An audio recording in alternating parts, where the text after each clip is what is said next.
네, 안녕하세요. 중국 공산당과 인민해방군, 글로벌리스트 흑막 세력, 악마의 내러티브 사제들, 이 세 집단으로 이루어진 삼각편대에 대한 전세계 가치지향 애국민중의 투쟁을 매일매일 전해드리고 있는 세뇌탈출입니다.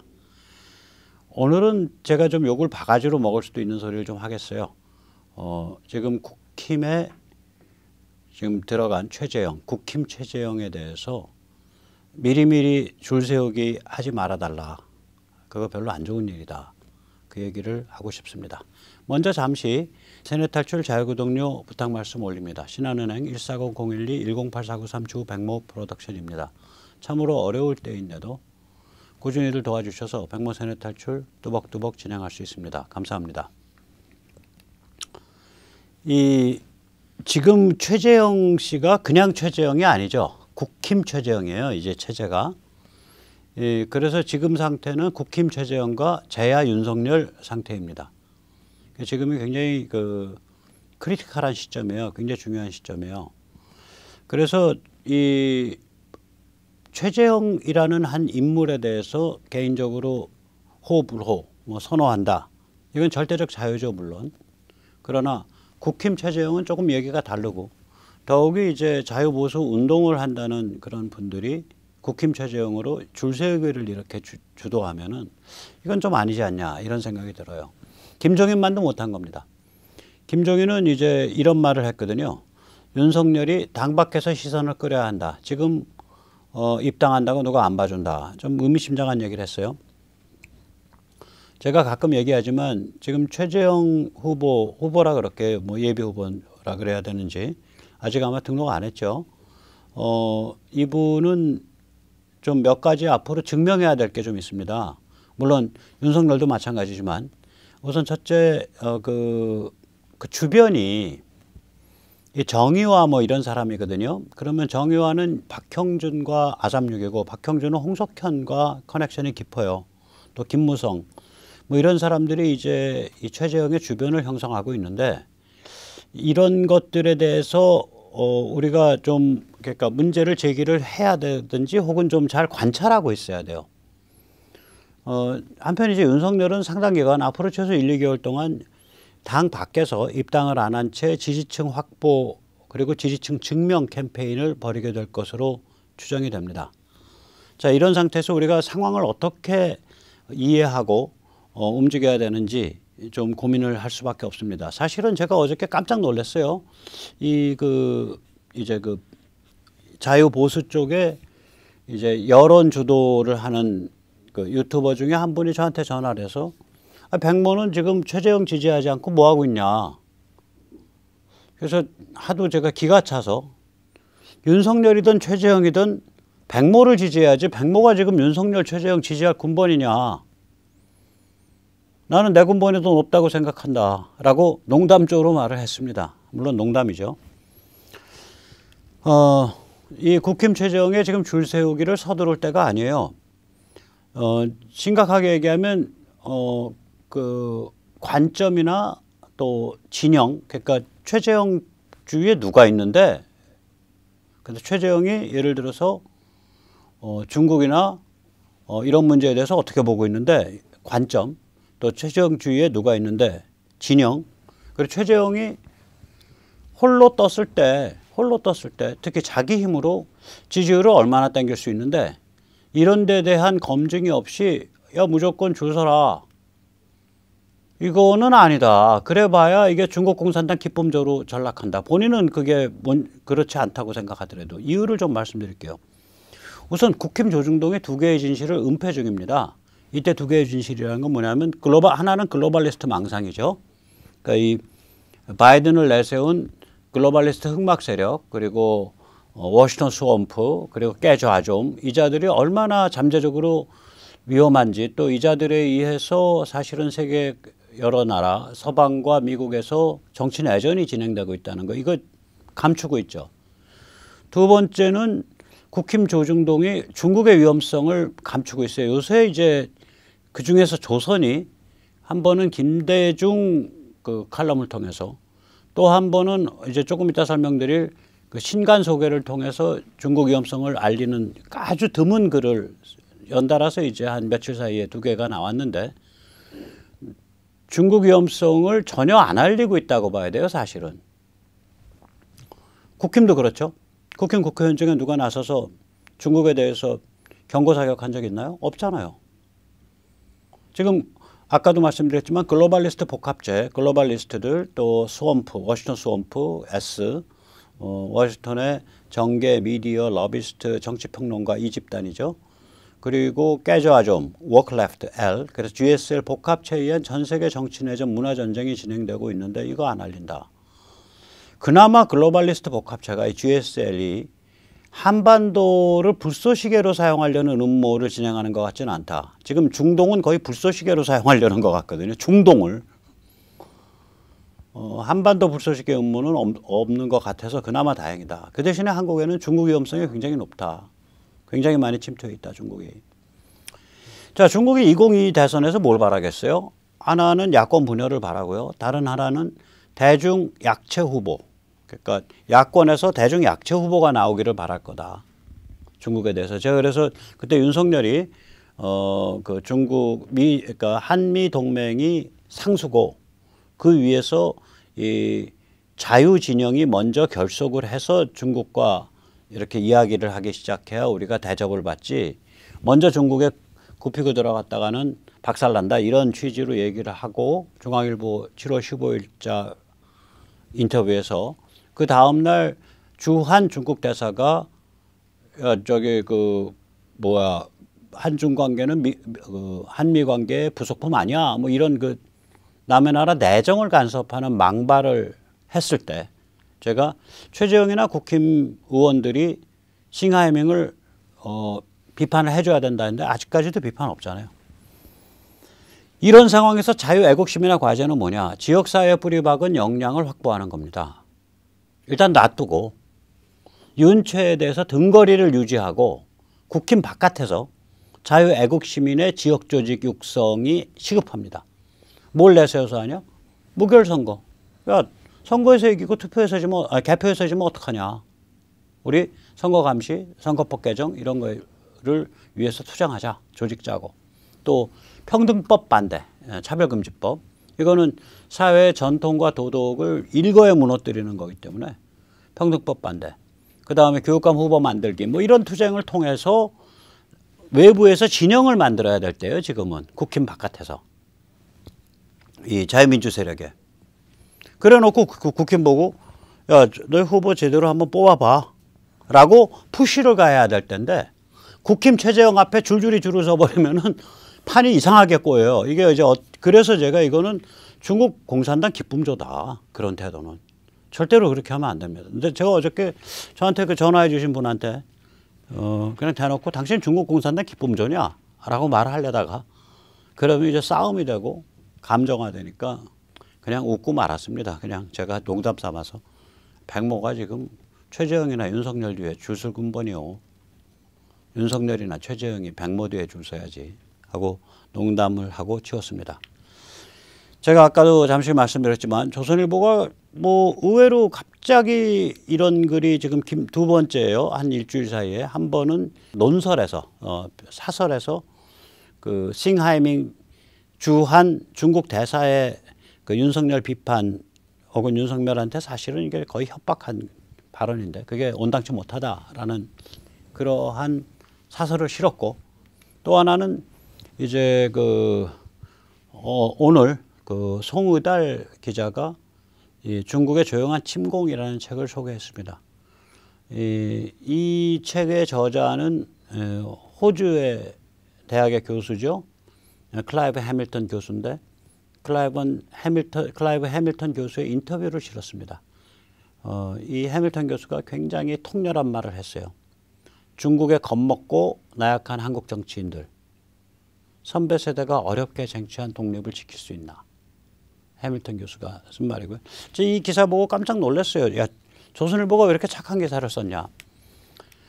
기사 내용도 좋습니다. 예, 그래서 이 기사 내용도 이 인터뷰 내용도 상당히 좋습니다. 한국의 정치 지도층은 지레 겁을 먹고 중국과 미국 사이에서 전략적 모호성이라는 나약한 태도를 취하고 있다. 이게 뭐 586 집단만 그런 게 아니죠. 국힘은 더 그래요. 그 전에 기억하시겠지만 나경원이가 그 사드 배치됐을 때 그 사드 문제를 가지고 그 미국을 방문한다, 뭐 여야 공동 방문단 했을 때 같이 간 사람이 김부겸이하고 정동영이었었어요. 그러니까 이거는 뭔 태도인지 모르겠어요.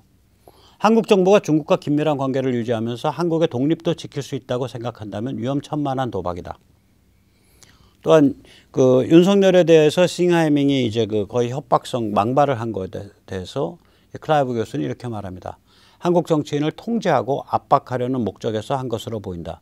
윤 전 총장 인터뷰를 계기로 한국에서 중국의 비판적인 정치적 목소리가 커지는 것을 억누르려는 불안과 짜증에서 나온 것으로 판단된다. 또 클라이브 교수 이렇게 말했습니다. 중국 공산당은 한국 등 상대국 지도자들에게 베이징이 원하는 걸 해주면 그것이 그 나라의 최고 이익이 되며 동시에 지도자 개인에게도 최고 이익이 된다라는 생각이 들도록 모든 노력을 쏟는다. 이렇게 지도자들의 내부 심리까지 전복시키는 것이 바로 CCP의 조용한 침공이다. 국민의힘 국회의원들 잘 들으세요. 이거 다 당신들한테 해당하는 얘기야. 한국을 포함한 외국의 지도자들은 때때로 자신이 무엇을 하는지 모른 채 베이징을 기쁘게 해주는 것이 진짜로 한국과 한국인의 이익이 된다고 맹신하고 있다. 그래서 베이징이 원하는 것들을 계속 다 들어주고 있다. 한국인들이 어렵게 쟁취한 자유와 독립이 지금 친중 정치인, 재계 엘리트, 여론 형성자들에 의해 팔려가고 있다. 이들 친중 성향의 리더들은 한국인들의 자유와 독립은 소중하게 여기지 않고 자신들의 부와 정치 권력, 사회적 영향력만을 생각하고 있다. 통렬한 말입니다. 조선일보 근자에 나온 모든 컨텐츠 중에 베스트라고 생각합니다. 송 기자님 감사합니다. 아직 근데 이건 책 인터뷰란 말이에요. 책 저자 인터뷰. 조선일보의 진짜 자기 목소리로서의 취재와 그 다음에 이를 중국 조폭 얼마나 많이 들어와 있나, 중국 조폭들을 지자체 단체장들이 어떻게 감싸고 있나, 공항 어떻게 개판으로 중국한테 내주고 있나, 뭐 이 공항 같은 거 보면 좀 개판으로 운영되는 게 많아요. 이런 것들은 얘기를 안 하고 있잖아요. 기자들이. 신문사가 아직 거기까지 안 간 거예요. 자, 2022년 대선에 중국이 어떤 식으로 개입할 것이냐. 저는 선거부정 개입 가능성은 이 자리에선 논외로 하겠습니다. 그건 뭐 추정이고 상상이니까. 논리적으로 명확하게 추론되는 것만 얘기하겠습니다. 중국 입장에서 가장 스마트한 방식은 선거부정까지 가지 않고 국민에게 임팩트가 약하고 중국에 대해 유화적 후보를 국힘 후보로 내세우도록 영향력을 발휘하는 겁니다. 즉 다시 말해서 최 후보가 만약에 국민에게 임팩트가 약하고 중국에 대해서 유화적인 상태에서 고스란히 그 상태에 주저앉아 있다면 최 후보가 되고 윤이 바깥에서 후보가 되든 말든 내땡겨놓게 하는 그 구도 짜는 게 중국에 제일 유리해요. 이 경우 윤이 완주하면 분열이 돼서 문팔육이 재집권합니다. 윤이 물러서면 국힘 후보가 이제 저쪽 후보랑 다이다이 붙게 되는데 후보 임팩트가 약하니까 문팔육이 재집권합니다. 즉 다시 말하자면 만약에, 이건 만약입니다. 국민에게 임팩트가 약하고 중국에 대해서 유화적인 상태로 최 후보가 남아있다면, 최재형이 남아있다면 그런 인물로 최를 후보로 만들어주는 게 중국한테 100배 유리한 게임이 돼요. 윤은 당 밖에서 내돌리도록 하고. 따라서 저는 지금 최재형 씨가 지금 최재형 전 원장이 시급히 증명해야 되는 게 4가지가 있다고 봐요. 우선 첫째, 내가 국민에게 임팩트 있다. 나 홀로 득표력이 있는 인물이다. 자기 득표력과 지지율을 끌어올려야 돼요. 임팩트 있는 행위를 통해서. 두 번째, 나는 중국에 저항하는 리더다. 그거 언행으로 증명해야 됩니다. 세 번째, 정유와 옆인지 뒤인지 위인지 모르겠지만 박형준 옆인지 뒤인지 위인지 모르겠지만 홍석현, 김무성 등과 관계가 없다라는 걸 증명해야 돼요. 더욱이 제야 태극기 성향, 제야 자유시민은 자기 역할에 충실히 해달라. 내 앞에 사조직 짜서 들이댈 필요 없다. 지금 내 지지 뭐 성급하게 표명할 필요 없다. 내 하는 거 보고 결정하셔라. 이렇게 당당하게 나가줘야 돼요. 이 네 가지를 증명해야 됩니다. 최 후보는 빨리. 그럼 윤석열은 어떠냐? 윤석열은 이 네 가지를요. 증명하고 있는, 증명 중인 상태예요. 어떻게 보면. 첫째 하나가 뭐냐면 뭐 우리가 그게 탄핵 칼잡이여서 뭐 좋던 싫던 간에 자기 홀로 득표력이 있다는 걸 증명을 했어요. 30%대 득표력을. 그 다음에 두 번째, 자기 중국에 저항하는 리더다라는 걸 증명을 했어요. 언행으로. 오죽했으면 싱하임이 나서서 위협했겠어요. 세 번째, 윤석열은 지금 그 주변에 저기 MB계, 김무성계, 그 다음 홍석현 커넥션, 뭐 박형준 커넥션 이런 사람이 안 붙어 있습니다. 박형준은 중앙일보 출신이죠. 굉장히 좀 문제적 인물입니다. 그 다음에 윤석열이 와서 저 같은 사람한테 와서 저 지지해 주세요라고 저한테 들이대고 이런 적 없어요. 왜 그러냐면 그 사람은 그 안철수 성향의 중도를 이렇게 겨냥하면서 계속 가고 있기 때문에 우리 자유보수 태극기 성향 사람들하고는 일단 거리를 두고 있는 상태예요. 좋든 싫든 우리 입장에서. 그 네 가지가 어느 정도 증명이 된 거예요, 저게. 그리고 윤석열한테 남아있는 가장 큰 지금 부담은 뭐냐면 어느 단계에서 아마 저는 이제 그 후보로서 어떤 포지셔닝이 확정이 된 상태, 다시 말해 국민의힘 후보, 야권 통합 후보로서의 포지셔닝이 확정이 되면 박 대통령 이슈를 풀어야 됩니다. 야권 통합 후보가 되면 아마 풀어야 될 겁니다, 저거. 어떻게 표현을 하든 풀어야 될 문제예요. 자, 그래서 이런 가능성을 우리가 봐야 되는 거예요. 즉 다시 말하자면 최 후보가 만약에 예를 들면 제가 아까 말씀드렸잖아요. 관점, 그 다음에 자기 진영, 그 다음에 자기 지지도, 이것에 대해서 최 후보가 증명을 해야 그 다음에 우리 그게 먼저 선행되고 나서야 우리 제야의 자유 애국 시민이 최를 검토를 해볼 수가 있어요. 지금 상태는 검토 자체가 안 됩니다. 왜냐하면 최가 그냥 최가 아니라 국힘 최이기 때문에, 그리고 그 주변이 굉장히 오염된 사람들로 해석되는 그런 사람들로 차 있단 말이에요. 뒤에 손때가 많이 묻어 있단 말이에요. 그러니까 최라는 한 인물이 상당한 홀로서기를 해서 보여줘야 돼요. 자, 이런 상태에서 그냥 최재형이 아니라니까요. 이름이 세 글자가 아니에요. 국힘 최재형이에요. 5글자예요. 이름이. 이런 상태에서 아직 그 관점이 어떤지 진영이 어떤지 그 예를 들면 그 자기 지지율, 그러니까 지지 기반이 그 자기의 상품성, 쉽게 말하면 상품성이 어떤지 증명이 안 된 상태에서 야 그거 탄핵 칼잡이 어쩌고 윤석열이 하지 마. 너 빨리 최재형한테 왜 줄 안 서? 라고 저한테까지 프레셔가 오면 전화 걸어서 야 이거 뭐 하자는 거야. 내가 욕을 바가지로 먹더라도 이 빠른 소리 좀 해야겠다. 이 생각이 펄쩍 드는 거예요. 여기서 다시 우리가 얼마나 그 살벌한 세상에서 살고 있는지 조중동이 완전히 감추고 있는 진실을 다시 한번 짚어보겠습니다.